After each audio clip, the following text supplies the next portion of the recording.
Morning, everybody. It's DJ NV, Charlamagne the Guy. We are the Breakfast Club. Let's get in some front page news. Now, in sports last night, the 76ers beat the Celtics 119-115. They lead the series 1-0. Fantastic game, and the Celtics should be ashamed of themselves losing that game. Philly ain't even had no Joel Embiid, and the Celtics was at home. Yep. But Harden balled out, though. He dropped like, what, 45? Yeah, I think he did 40-something.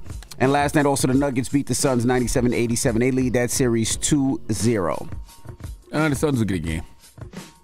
They actually should get at least 2 games, but the Nuggets can win that series. You think so? Yeah. All right, now we got Teslin Figueroa. Good morning, Tez. Good morning, DJ Envy, Charlamagne the God, and Flame and Roe in the building. Good morning, Ted. Where we starting this morning, Tez? Yes, we're going to start, but let me do a little bit of straightening first, if you don't mind. A lot of folks, kind of clutched their pearls yesterday when I joked about our love my love for brothers in the penitentiary. But I want to say this on a serious note, that I unapologetically advocate for our brothers and sisters who are trying to get their lives back on track. I released a mental health series on the Black Effect Podcast Network called Mental Health for the Homies that went to over 1 million incarcerated brothers and sisters. And I wanted to give a quick shout out to Clifford Johnson, who you met before, Charlamagne, for releasing his 17th book this week titled Turn Up. He wrote 11 of those while serving time in federal prison. He was serving a 17-year sentence under the 94 crime bill as a first-time nonviolent offender, which is why I advocate against that so much. He's signed to the largest Black publisher called Urban Books. You can find his books in Walmart's, Barnes & Noble, and everywhere. So I wanted to say I love him.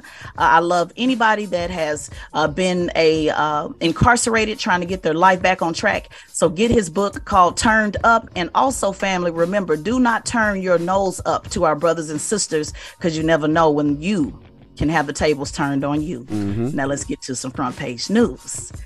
There's an Arkansas woman that pled guilty to selling over 20 boxes of stolen human body parts. Candace Chapman Scott, a 36-year-old former mortuary service worker, is accused of using Facebook to sell 20 boxes of human remains such as arms, ears, lungs, liver, kidneys, hands, breasts, penises, fetuses, skin, and skulls, and one whole human head in exchange for $10,975 to a man in Pennsylvania. Now, Scott pled not guilty to 12 counts of mail fraud, wire fraud, and interstate transportation of stolen property. Now, the indictment did not name the buyer, but there is a state charge for Pennsylvania resident, 40-year-old Jeremy Pauley. Pauley was charged with 4 counts of receiving stolen property, intending to participate in unlawful activity, and abusing a corpse.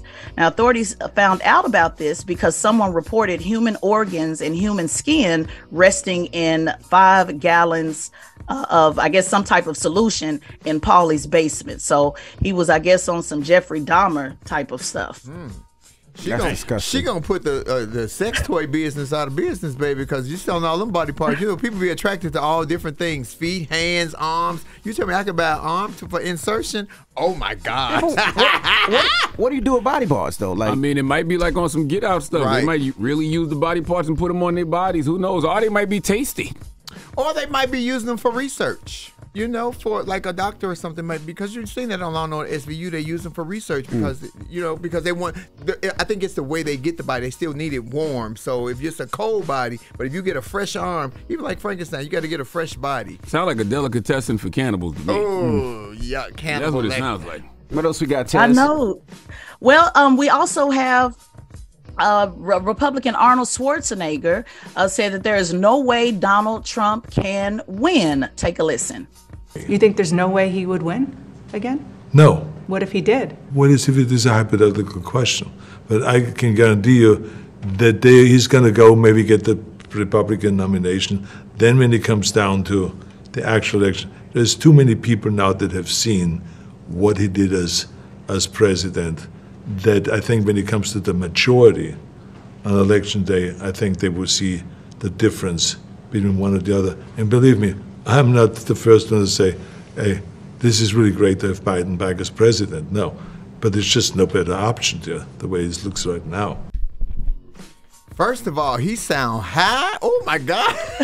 I think he had one of my edibles. If he in California, it's legal there. It is. So he'll be okay. And if that ain't the pot calling the kettle black, because if he want to throw Trump up under the bus, not that I'm advocating for Trump, but if he want to throw Trump up under the bus for what he did while he was in office, dude, you slept with the maid in your house and had a baby with a maid. And here's the killer: the maid looked like him in drag. Did y'all see it? The maid looked just like him in drag. Good God, I said it.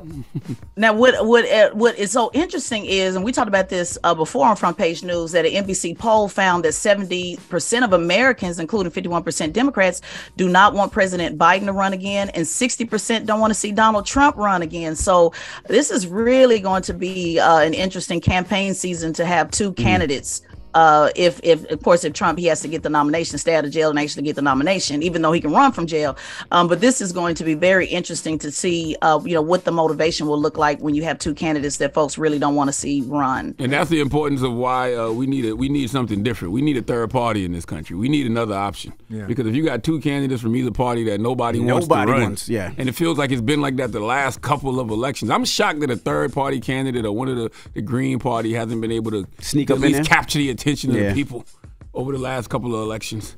Yeah. They keep coming in too hostile. You know what's so funny? The irony. He could run from jail. He could still be the president from jail, but y'all got mad at President Obama for wearing a tan suit and the First Lady Michelle for having her arms out. Good God. This country is screwed for real. All right. Well, that is your Front Page News. Now, Tez, we'll see you in a couple minutes, right? Absolutely. Peace out, Big Tez. All right. Peace. Everybody else, get it off your chest. 800-585-1051. If you need to vent, phone lines are wide open. However you feel, it doesn't even matter, man. If you're having a great morning, great day, you're feeling blessed, or something's bothering you, phone lines are wide open. We love to talk to you. 800-585-1051. Flame Monroe, our co-host, is here. It's the Breakfast Club. Good morning. Anything, ask it. Let's do it. Morning, everybody. It's DJ Envy, Charlamagne the Guy. We are the Breakfast Club. We got our co-host, Flame Monroe. And let's get in some front page news. Start off with sports. Now, the 76ers beat the Celtics last night, 119-115. They lead the series 1-0, and they beat the they beat the Celtics at home. With no Joel Embiid, but James Harden looked like vintage James Harden last night. He dropped like 45 on their. He looked good last night. He's trying to catch up with Steph Curry's 50. And the Nuggets beat the Suns last night, 97-87. They lead the series 2-0. Now, Tesla Figaro, what we got? What we starting? Yeah, let's start with the Godfather of AI leaves Google and warns of danger ahead. I know this is a topic that we talked a little bit about before, well, a couple times on Front Page News, and I know it's something that Charlamagne definitely keeps, saying, hey, guys, pay attention to this AI situation. So Geoffrey Hinton, the Godfather of AI, has officially joined a growing list of critics who say that these companies are racing towards danger with their aggressive campaign to create products based upon artificial intelligence known as AI. That is the technology that powers popular chatbots like ChatGPT. Dr. Hinton quit his job at Google, where he has worked for more than a decade, so that he can freely speak about the risks of AI. He said that now a part of him actually regrets his life works, and he points out three major issues: misinformation, upending the job market, which we covered a few times on Front Page News, and a legitimate threat to humanity. He's absolutely right on all accounts. I read that article yesterday, man, and one quote that stood out to me was when he said his immediate concern is that the internet will be flooded with false photos, videos, and texts, and the average person won't be able to know what is true anymore. That's what I've been saying on this radio for a couple of months now, because the lines are already blurred between reality and fantasy because of social media. Now those lines are about to be obliterated. Y'all can't even handle fake tweets. Y'all don't know what's false and what's true now. So imagine what happens in a world of deep fakes, and you can just take my voice and have my voice say whatever you wanted to say. And it's going to get bad because nobody cares about the truth. People are going to be fired left and right. They're going to be canceled. Yep. And then they're going to come back and be like, my bad. Fight's going to happen. Okay, so you were just talking about me while I'm in your face. I'm fired. I'm canceled. But you know what? That's a good thing. Maybe these young trans girls that's so angry with women, maybe they AI. Because AI wants to remove people. AI wants to get rid of people. It's going to be bad, yo. Imagine hearing your wife talking to your best friend, right? As you on the way home, somebody sends you an audio message.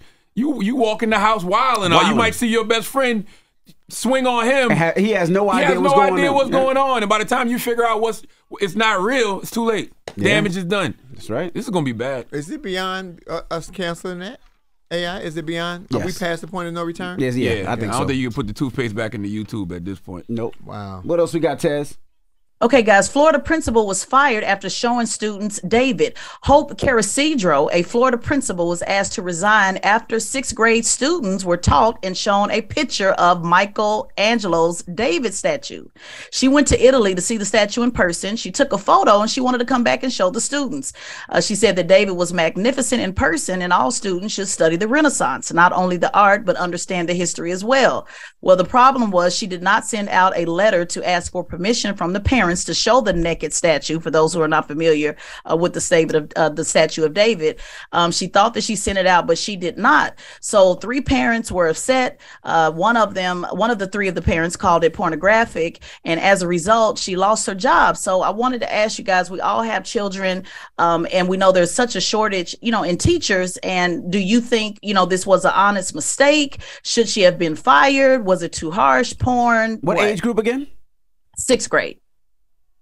I think 6th grade is not too bad. I mean, they have a lot of those in the textbooks in those books. So I mean, I don't see a different. This is actually history, right? And if she's bringing back something in history that they're teaching that she's been talking about that's in the books, yes, she should have sent the email out. If she forgot, it didn't go out, I get it. She shouldn't have been fired for that. Now, if it was a kindergarten, then I get it. But 6th grade. Why was it relevant to the lesson again? Well, she went there to see the statue in person. So she wanted to come back and say, hey, guys, I went to Italy. This is the statue David. And, I assume she used it, to talk about history. But the problem was she didn't send the letter out first. And particularly in Florida, there's a lot of legislation that's going on now about, parents being able to approve what students can see and cannot see. So that's a real touchy thing, going on now, particularly in Florida. And so because she did not ask for permission, they said it was porn. 6th grade is junior high. Those kids probably could have taught her something. And I seen the statue of David when I was 9. I had David beat since I was 9 years old. Let me just say that. Jesus. That's what I'm saying. You take these kids to see most of these Greek statues. Most of these Greek statues are naked. Yeah. Yes. With the smallest penises you've ever seen in your life. I had David faded since I was 9. That's what I meant. David, right? Yeah, I thought you're 11 that was and 12 years old. That's how old you are in 6th grade, about 11 and 12. They know some stuff. Especially this area. And aren't they in sex ed in 6th grade? They know be. about their reproductive organs and stuff like that? I don't. It don't sound like nothing crazy. The problem, as a parent, the problem was that she did not send the letter home or the email home to get permission. You have to, as a parent, you have to let me know what you're taking my child to. And I don't think she should be fired, though. I don't think that's not a fireable No, that was offense. definitely not a firing move. But that's Florida. Ain't no telling. You right. Ain't no. Woo.